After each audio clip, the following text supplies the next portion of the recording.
Okay, welcome everybody. This is Andy Plumley and Chip Dodd with the May 22nd COVID update, or it's going to end up being a company update because COVID is not that big of a problem at SSVA, so we get to talk about other fun stuff. Of course, there is a chat and a Q&A section. So if you want us to cover something or you want to raise your hand and speak or whatever, we do like this to be an interactive session. So please put your questions in there. We will try to address it. Other than that, we'll do our quick updates. And as we do these, we may not need to go for a full hour because there's not as much information, but if something new comes up, we definitely will cover it in the webinar.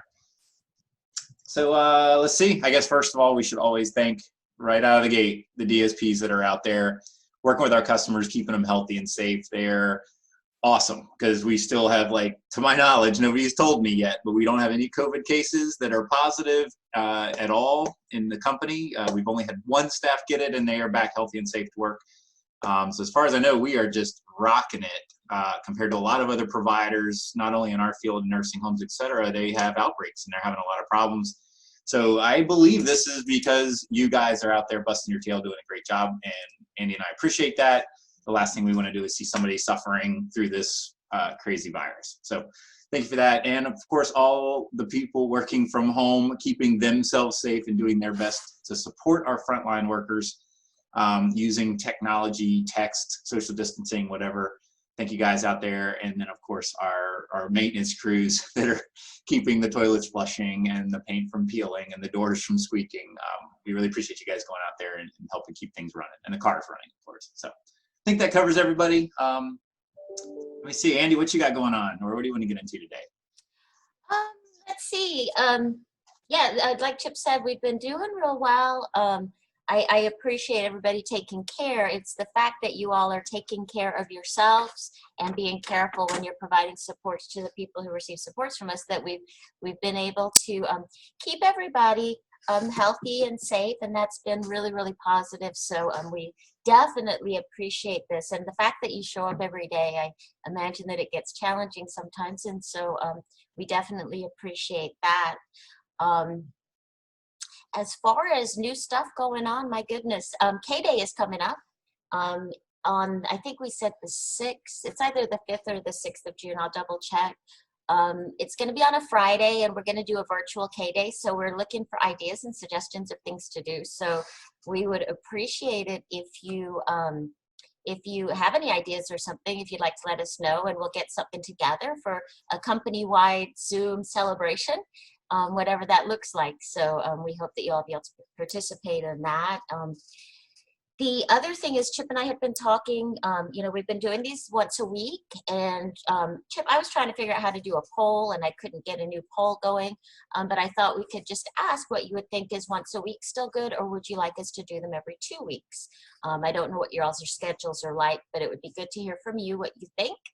I think this is something, a format that we're going to keep going indefinitely, even after we'll have to rename it. Hopefully we'll get to rename it just to like the town hall like we used to have, or whatever that is, and so that we're able to just talk about whatever's going on, and also it offers an opportunity for you to speak directly to us.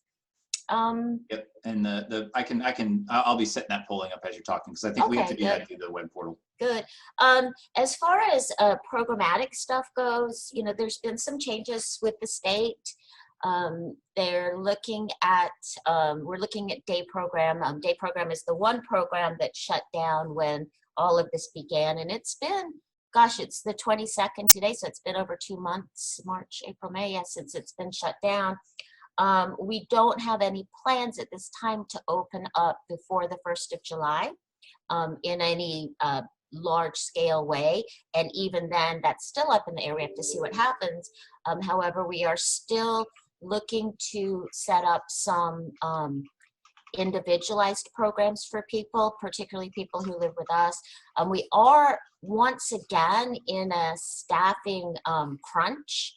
I was meeting with day program in Hampton Roads yesterday, and we met with human resources also, and discussed, the challenges with finding staffing in this time. And one of the things that we discussed is that there's a lot of people out there who are out of work at this time and are receiving unemployment benefits because they got laid off from whatever position they have.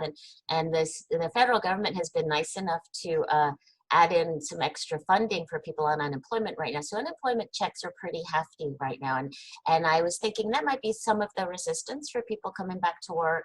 And I totally get it. You know, this is money that you wouldn't otherwise have, and you know, people live paycheck to paycheck. People definitely can use some extra resources, especially during stressful times. It's one stress they don't have to have. However, we you know, we're always hiring, and we're willing to work with people, to work with them part-time.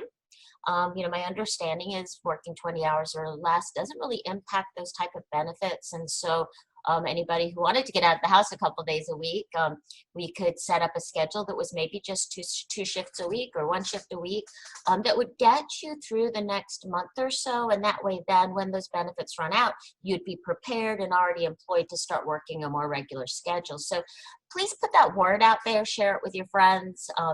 You know, I know for me personally, I'm working out at home, but 2 days a week I get to go up to the yoga studio and teach a class on Zoom. And it's the highlight of my week, just kind of getting out of the house and going to a different location and socializing with humans in 3D, 4D, 3D, however many dimensions they're in. They're yogis. They're probably in like 5D. So it's really it's nice to have those opportunities to get out and do something. So, you know, that might be something that you would want to encourage people, you know, to do. We're doing all of our training online. And so they're able to do practically all of the onboarding online. And it's an opportunity to really help somebody to have a good life and be creative. If you've got things that you enjoy doing, bringing those to the individuals in the homes.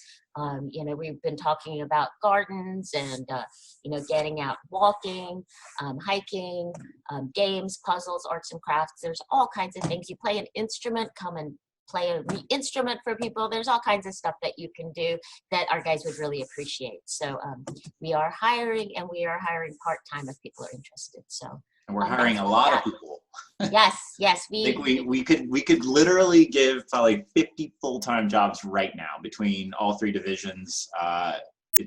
We need workers. We need people that want to change, from even people that have never done this type of work. If you know somebody that's been in retail or their hotel industry, maybe they were a bartender or a waiter, or you know, there all these businesses that are shut down. These workers are stuck and looking for work. And so spread the word that we're hiring, and we do training, and we got benefits. I mean, I think it's like 6% of all United States. I think I saw a statistic. I'd have to look it up to verify it, but I think it was like 6% of all United States workers have like leave and holiday pay. I mean, it's like really low numbers, but this company has it. And so we can offer potentially a better career for people than they would have had in those other fields. So spread the word. We're definitely hiring, and we do have the referral program that you can actually make cash money if you refer somebody and they stick around for 3 months and 6 months.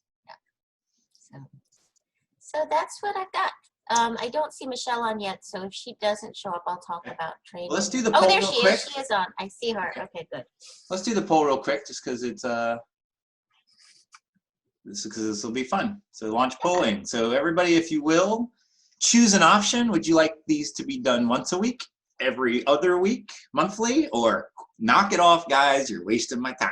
There you go. And Chip, later you'll have to show me how to create a new poll, because when I went to polls, it kept bringing up the old poll. The old one. Yeah, you have to go through the web portal where we set up the webinar. Gotcha. You have to do it in there. You have to click on the webinar. You have to go down to the bottom. You put in the poll, and then it'll show up in the actual Zoom app. Yep. So let's see, we've got 14 of you so far have voted. We have 23 attendees, so it would be helpful if everybody will take just a second and fill it out. I got a question here from Karen asking if the referral program applies to sponsors, and I don't see why it wouldn't. Do you? No, because sponsors are sponsored is like what we do mostly at SSVA. So absolutely, we would love it if sponsors came over. The ethical thing about sponsors is it should be the customer's choice to come to SSVA. It's not supposed to be the sponsor's choice. So That's why we've never like put a lot of money or anything towards enticing sponsors to make the move, because it's not fair to the individual. They may have been happy with the previous provider. So just do it ethically. We're not going and trying to coax other sponsors to come to SSVA. But if you know somebody who is looking for a change, or they're new to the field, they want to get into sponsored, then it's ethical for us to do that. What about if a sponsor refers an employee? Sure, yeah. Yeah. Okay, that's what I thought. I thought, why wouldn't it apply to them also? So sponsors, you want to refer employees. There's something you get. What do you get it? 3 months and 6 months, or I forget how it goes. I think it's 3 months and 6 months. Hopefully somebody from the HR side can put it in the chat and tell us the amounts. I think it's $100. Yeah, Tanisha's on here. She can put it in there and let us know. All right, so we got 20 out of the 23. I'm gonna let me see. I don't know how he saved the polls. It looks like people are cool with every other week. That's 65% of the votes, and that makes sense. I guess we could always pull it off a little bit more frequently if things are happening and we need to get that information out quickly. But generally, we've been finding that there isn't a lot of new content, and so I think every other week probably makes sense. But we could always. We would do not this Friday coming up, but then we would alternate the Fridays. And for those of you who are on the leadership team, that means that our COVID leadership meeting then would be on the in-between weeks. So we will. It'll cut back on the meetings just a little bit. I think we spend a lot of our lives in Zoom, so. Yeah, we do. Oh, this week has been a Zoom nightmare for me. My God, it's okay. So yes, I think I just shared the results. Everybody can see. We had a few saying once a week. Some people said once a month, but the vast majority said every other week is about right. And so we probably will go with that. And then again, if anybody thinks there's more stuff and we need to cover it, we can always change it, right? That's the cool thing about this. Just so that you know, Tanisha put in, it's $100 at 3 months. So if somebody comes on board, they stick around for 3 months, the referral source gets $100. And if they're still here at 6 months, they get $150. So there you go. That's okay. A little bit of extra money. So since we won't be doing a webinar next Friday, we've got a really cool thing to share. Last time on this webinar, we talked a little bit about live music, and we were kind of bummed that live music events were being shut down and concerts that people were looking forward to, or festivals. And so it popped into my head that I've got this guy that is an amazing singer. He it seems like he knows every song that any human has ever played, but he is completely willing to do us a private concert just for SSVA, just for sponsors, customers, DSPs at the group homes.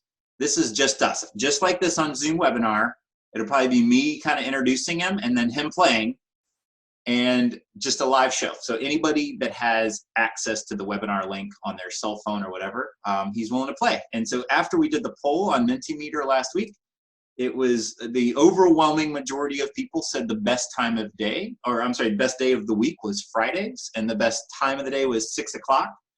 So I checked in with Steve. He is completely cool with doing that. And so I am really excited to see how this plays out. And this is something he's been doing something called the Couch Quarantine live shows, and he was doing them a couple times a week.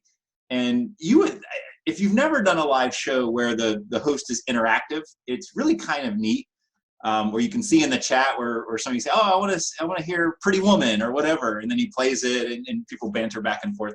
It's kind of fun. He normally does it on Facebook and opens it up to the world, but for us, he's going to do it exclusive. So our customers have a fighting chance at getting their song played for them live. Maybe we can incorporate that with Friday the 5th of June, which is K-Day. Yeah, we could do another one too. I mean, it's just, this was one where it's like people wanted it, and so yeah. So he like most of us is stuck at home, and he's an artist. And in the old days, 5 nights a week, his career was going around and playing live music for audiences all around Hampton Roads, and now he can't do that, and so it's driving him crazy because he's a crazy good artist. He has a thing called a looper, which means that he can do songs where he might play the drums first, and then he'll play the cymbals, and then he'll whistle or make a noise with his mouth, and he loops that all together. So one guy sounds like a complete band. So I'm going to try to talk him into doing some of that, because it's amazing to watch one person produce songs so complicated. So I love it. So I'm just excited about that. So he gave me confirmation today that he was cool with that. Very cool. All right, so maybe we get into the, oh, no, do you want to get Michelle to talk first, I guess? Yeah, Michelle, I'm gonna get you here. Let me find you again. You're under M. There you go. We're allowing you to talk. So. Okay, can you see me too? I can see a photo of you. I can't see the real you. I think it wouldn't if let we me try turn to it on. make you a presenter, it might log you out, log you back in. It's kind of a pain. Oh, no, I didn't want to be seen. That's good. Okay. All right. Hi, everybody. Andy asked me to update on training. I think it's pretty exciting. We're very close to having everything that we need on the training website. I guess what we need right now is just for ways to make sure that our staff remember their passwords and their usernames. It seems to be a huge administrative burden for us each time that Camille or myself or Cortez or Barbara or whoever has to go in and fix those. So one of the things that we're recommending, and we're gonna be introducing this when we hire new people, is for them to download a password keeper on their smartphones. So as supervisors or as leadership of the company, if you can maybe help with that, we're going to introduce it as new hires come in, but for people who've been here for a while, it would be great, if they had a place to keep their passwords. And it looks like Andy brought something up. Or I did. Let me. This is the one I highly recommend everybody on this call, if you're not doing it, find a good quality password keeper. The one I am fascinated with is called Dashlane. It's amazing. It remembers everything. You can put credit card numbers in there. You can put your spouse's social security number in there. It's got a lot of really cool features. Of course, the main password for your Dashlane has to be rock freaking solid, because somebody that gets into your Dashlane gets into everything. But it's a place that's very helpful to remember your passwords, and I think it's free for up to 50 passwords, and after that you have to pay. But for most people, you probably don't have more than 50. So that'd be my recommendation. I'm sure Apple has a solution. But just make sure you get a reputable one. But thanks for bringing that up, Michelle. That's a really good thing. Yep. Also sent out videos to VB schedulers of how to get onto the training platform. It's really critical that we keep kind of encouraging and nudging people to get on that platform, because the more they use it, the more they'll be used to doing it. It'll become second nature, kind of like their app. Feel free to share that. I think I've shared it with other department heads, but if not, let me know and I can send that out to you. What else? We're updating our training website app. So Moodle's getting an update.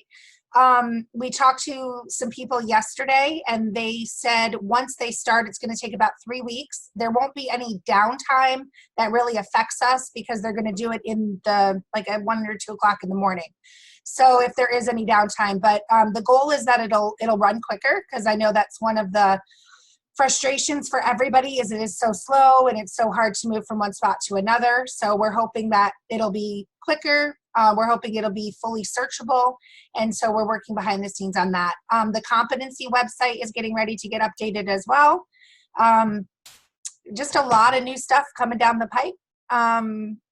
I want to do a shout out to Danville and Lynchburg and thank them so much for updating the orientation PowerPoints.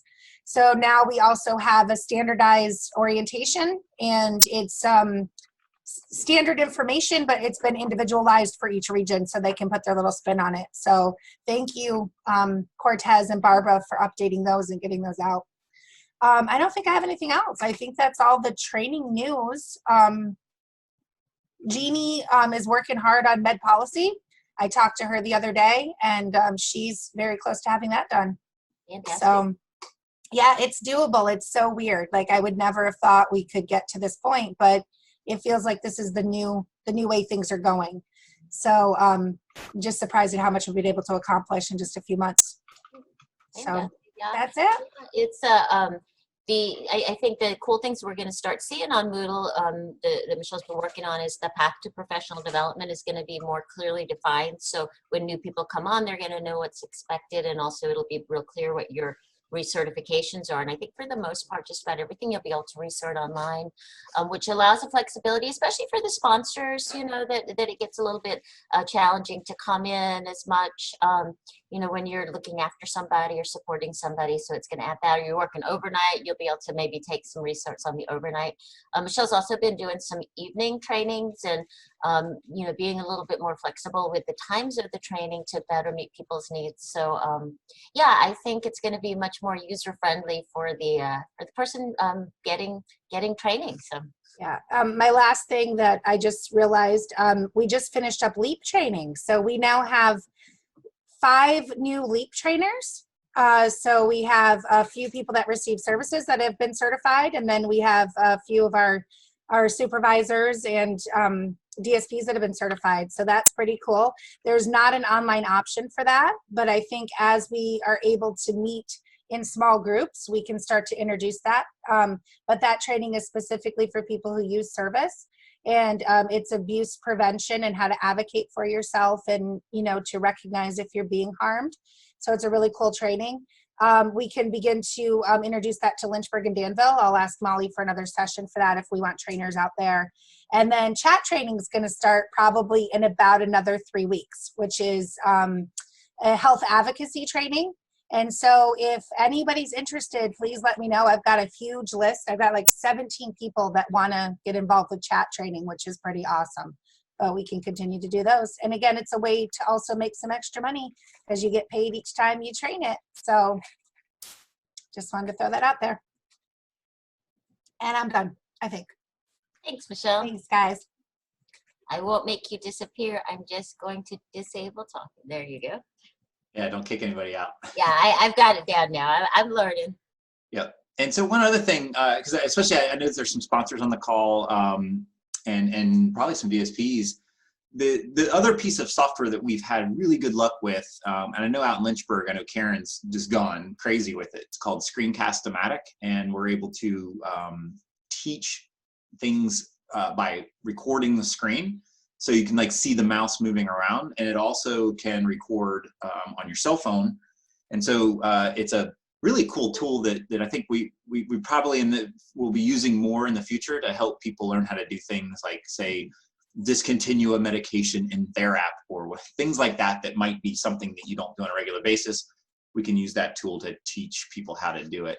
So I don't know, it's really neat. Michelle and the training team, Jeannie and everybody has been really doing a good job to get as much of this stuff online as possible so that everybody everywhere can take their training and know where to get the resources. And the other thing, I think she mentioned it when she was talking, but one thing I think all of us have been frustrated, the searchability of Moodle is a little bit lacking. And so we're hoping that with the update and all of that just like if you go on YouTube, you can search in some keywords and get to a video of how to do just about anything you want to know how to do.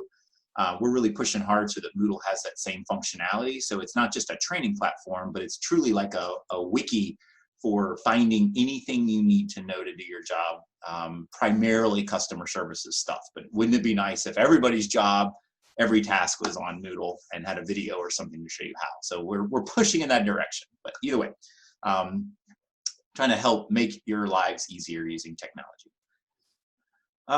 Let's see. Let's do a real quick. Let me. I guess we'll do good news. I guess because there isn't much bad news. Let me do a quick screen share of screen 2. I think. Let's see. Are you seeing the chart, Andy? Yeah. Yeah. Okay. Cool. Just making sure because I got 3 screens. So I never know which one it's going to share. Okay. So in general, they keep changing this website, but this is this covidhealthdata.org thing copy. I'm going to put it in the chat if anybody wants to go in here and poke around themselves. But this so far has been the one I've been getting a lot of good information from. They're still basically predicting August 4th is when a lot of the lockdowns are going to undo themselves. Social distancing it was on the rise. It seemed to plateau. Not exactly sure how they're measuring that, but basically people are relatively behaving themselves and they're not going back into mosh pits and nightclubs so far. Let me see here. The infections, of course, the testing, you know, the more people get tested, the more people that we know have it and all of that. So it's really hard to do that. But basically, as you guys have seen in the news, the testing has really gone up. The hospital resource use is the one I think that most governors are paying the most attention to, and we are on the downslope of hospital utilization, which is good because what we don't want to see is the hospitals being overwhelmed. That's when the governor is going to increase the lockdowns versus letting us go to the beach and behave ourselves. So so far this is really good news coming out of Virginia.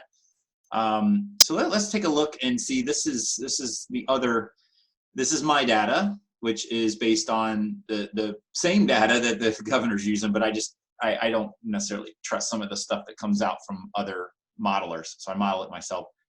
This is the deaths per day, 5-day moving average, and it is also showing that about May 3rd was the peak, and that we have basically been doing better and better and better in Virginia on a downward slope. So this is really good news. Probably has to do with now that our society is kind of learning how the social distancing thing works, where we're not handshaking anymore. We've broken the habit.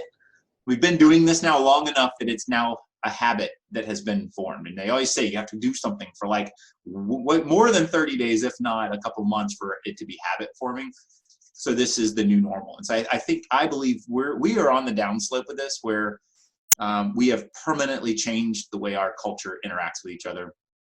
Even when we go to the beach, even when we go to a restaurant, we're gonna continue social distancing. I think that's another reason why you've seen this on airplanes and such. Even though air travel, they've done a lot of stuff, people are just not willing to go back and fly because of the permanent change, I believe, that has happened to us, at least a 2-year change. So basically, it's good news on that. So I guess at the end of the day, what I'm saying by that, I think that the pace that we are opening back up our society is going to continue based on the behavior of our citizens, the hospital utilization, and the graphs. So let me see. Okay, let me get into one other thing real quick. And let's see, 11:20. We did want to keep this kind of short, but there was something that popped. I can't remember who told me. Probably was either Andy or Andrea, because those are the two people that have my ear the most.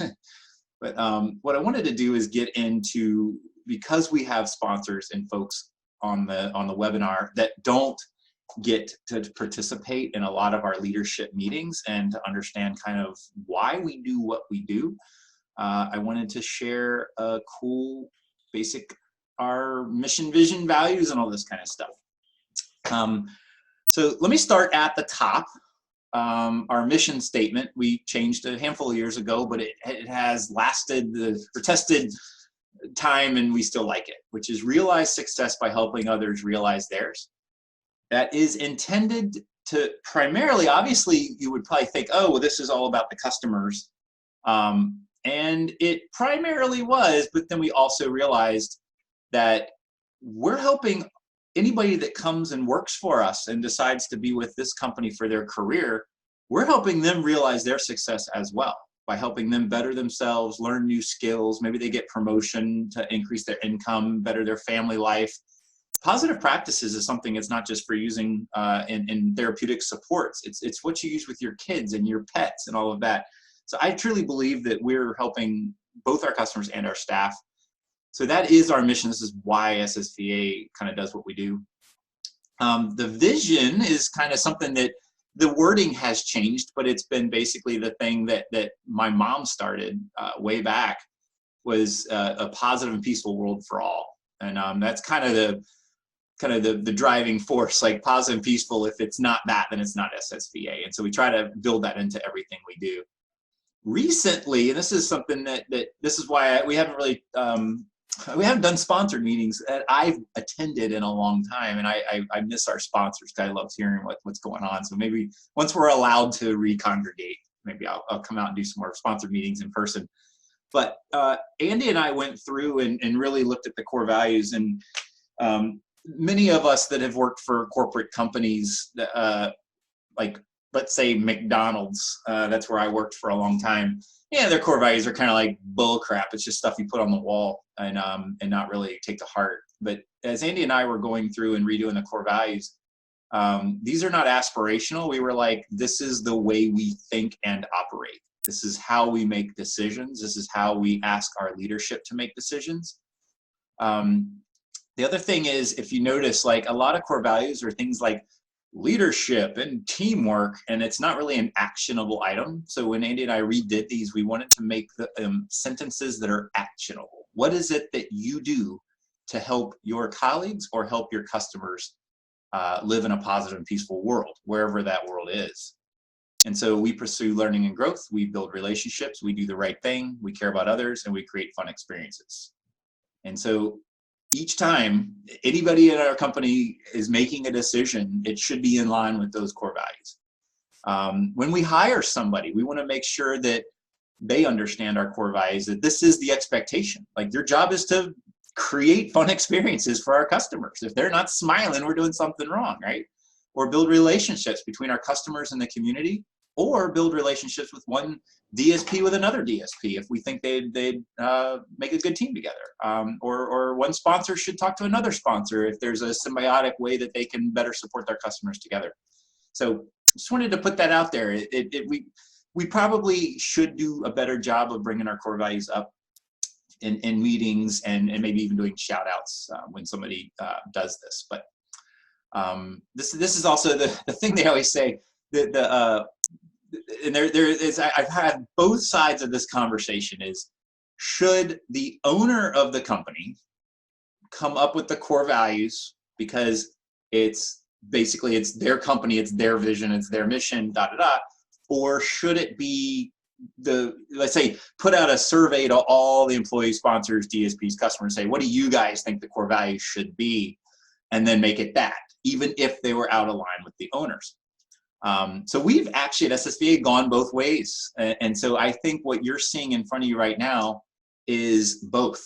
We've taken lots of information from our team over the years and have tinkered with the core values to make sure that they remain in alignment with the company.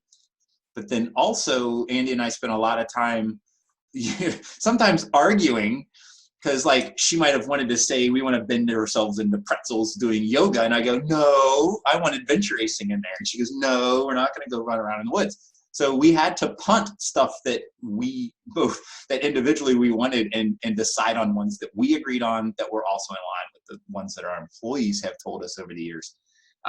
So this was an exercise that we did, and I'm really proud of these. And again, I think we should talk about them more. I think one of the things to look at too, if you look at the evolution of our core values over time, there's been a consistent theme to them. You know, it's not like we took where we were 10, 15 years ago and came up with something completely different. We've come along on this theme. What's nice is that I think we've simplified enough, and by making them actionable, it really allows us to say, okay, what are we supposed to do now? So when approached with this big situation that we're dealing with now, you know, a lot of the decisions we're making, we're going, okay, but are we doing the right thing? Or, you know, are we, you know, figuring out how to learn and grow through this experience? And so we're able to continually evaluate how we're doing with our decisions we're making. Yep, absolutely. And I think we saw this for those of you that are on the brown bag call that Virginia Access does. There was a discussion the week of March 16th. We shut down our day support because Andy and I thought it was the right thing to do. It was the right thing to keep our staff safe and our customers safe in this crazy time.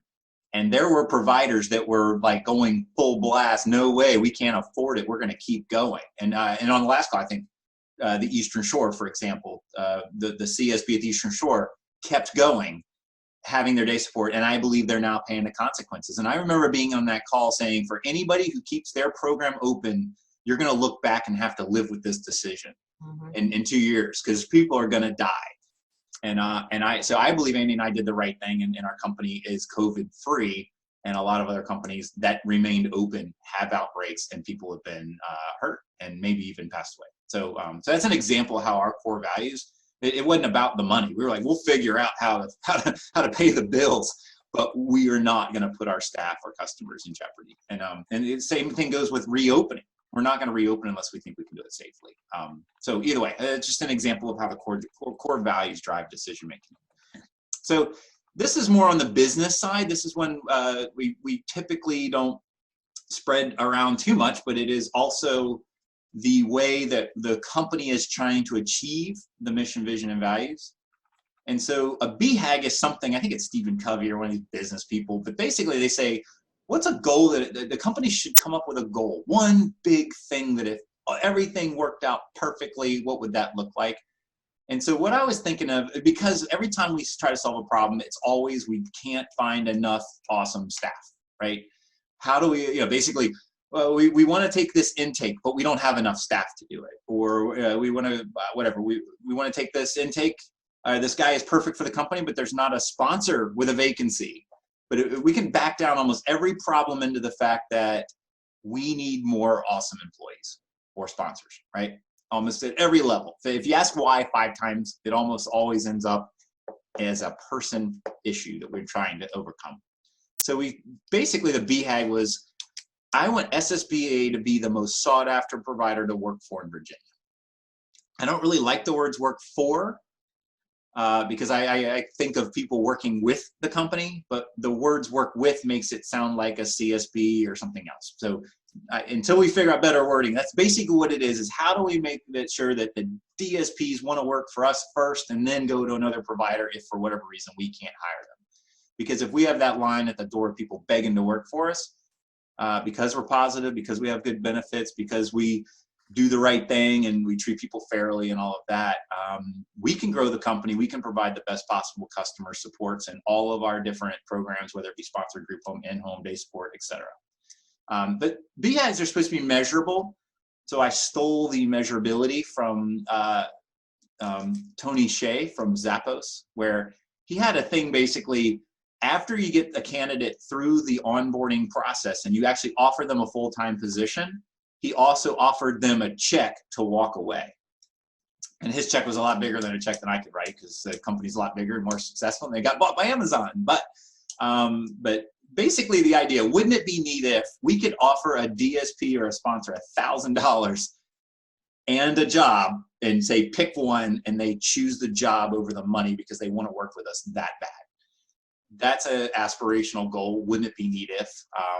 And so either way, that's like the BHAG. If we solve our people problem, we solve every other problem in this company. And then they also, they like to say you need a 1-sentence strategy. And one of the companies that were most popular, or what do you call it, the most famous 1-sentence strategy that is used in a lot of the business books is Southwest Airlines. And they basically, their 1-sentence strategy was wheels up. And so everybody in that company was focused on how do we get the wheels up? Because when the only time an airline makes business when an airplane's in the air. If it's maintenance, if it's loading passengers or loading luggage, if there's anything that makes that airplane sitting on the ground, they're losing money. When the wheels are up, you're in the air, you're making money. So we decided that the 1 sentence that if we could do in this company is be ready when that call comes. And I kind of define that in a number of different ways. When that DSP calls, and it could be on Facebook, they message. I saw some Facebook messaging coming through today, and I was like, God, I hope somebody responds to this quickly. But when somebody calls and says, I need a job, I'm interested in working for your company, are we ready? Is our HR, is our training team, can they make that sale and help that person get onboarded as efficiently as possible? When that CSB calls on Friday at 4 o'clock to move into a group home in Virginia Beach, can the residential team pull it together, get that guy in and get him happy and settled, helping them get through that emergency, helping that CSB case manager get off work at 5 o'clock because they really like that. And then the other thing is be ready when the call comes, meaning if another company was having a hard time, kind of like when we worked with Danville, if a provider was going out of business because of this COVID thing, I would like us to have the ability to acquire them and help those customers and help those staff not have their life disrupted by a company that's failing. I'm glad I don't get those calls, but if it comes, I want to be able to save the day, because when we did that in Danville, I believe we made a huge impact on people's lives, and it felt really good to do it. But our team needs to be ready for that. So that's the 1-sentence strategy. So please take this into account when you're thinking like, are we ready when the call comes? And I feel bad because sometimes I forget this, like, who's answering the phones in Lynchburg? I honestly don't know. Is it an automated attendant? Does it go to Karen's phone? I have no idea. And so I think Andy and I need to take the pills that we're given and say, how do we make sure that we're ready when the call comes at all levels? So, okay, I'm off my thing. Andy, did you want to chime in on any of this before we move on? No, just to stress, it's an aspiration that we can offer people $1,000 to walk away. We're not there yet, We're not but there yet. you know, for Chip and I, it's really important to have visions and goals like this, so that we both are working in the same direction. You know, it would be challenging if we were pulling the company in two different directions, but we stay. Although we're different, we stay quite cohesive with our vision for the company, which is beautiful. There was a question. Karen said she answers the phone, by the way. Yeah, It thank comes you, to Karen. her phone. Stephen asked, he said, did most DSPs leave to go provide direct support elsewhere? He said he thinks that he thought that people went to other professions because it's not always a job for everybody. And I do agree that with that, this is very high burnout work, without question. Caregiving, providing direct support is hugely needed. It's hugely underfunded, and it can be very, very stressful. So I think that that people often do leave and go do something else. Some people give it a try and they're like, that's not for me, and I respect that. You know, I've always thought we're all designed to do different things and find our passions in different places. And for some people, this isn't their work that works for them. And I agree with that also. And then he mentioned that it's his impression that the lack of staff is a universal problem, and 100% it is, because we, you know, direct support professionals, one thing to think about is we've only been using the term direct support professionals for a short period of time. So we're now at a point where there's a recognition that this is actually a profession, and there's a specialized skill set that the people who provide these supports need. But we're also in competition with a lot of other care providers. We've got baby boomers who are aging, and so there's a lot of senior care needs, and so there's a lot of need for supports out there, not just in the IDBD community. You know, unfortunately, we were looking at getting a pay increase in July. The state was supposed to give us an increase, and of course, that's not going to happen now.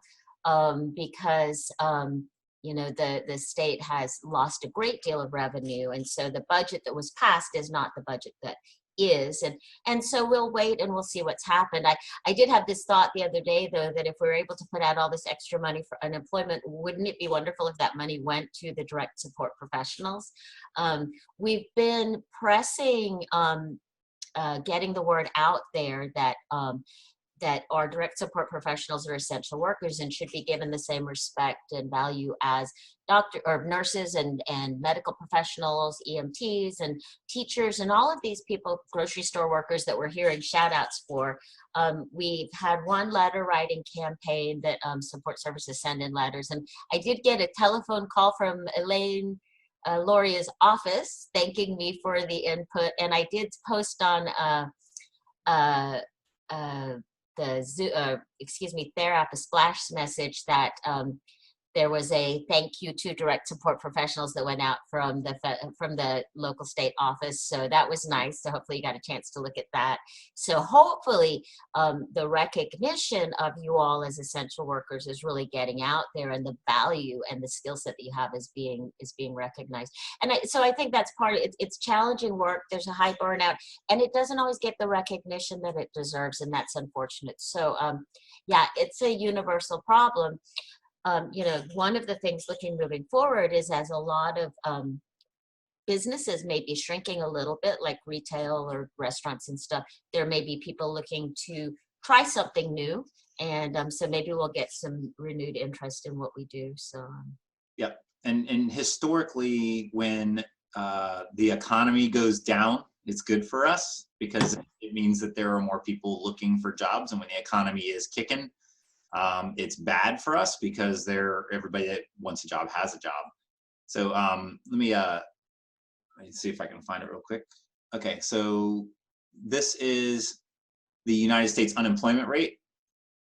This shows basically in 2000, when the economy crashed there, unemployment hopped up really quick.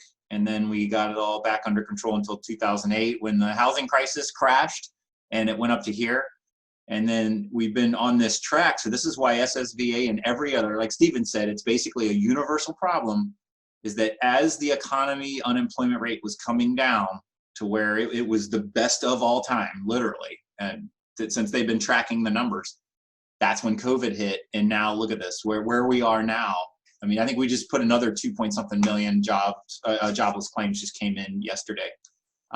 This is by far the worst ever in the United States.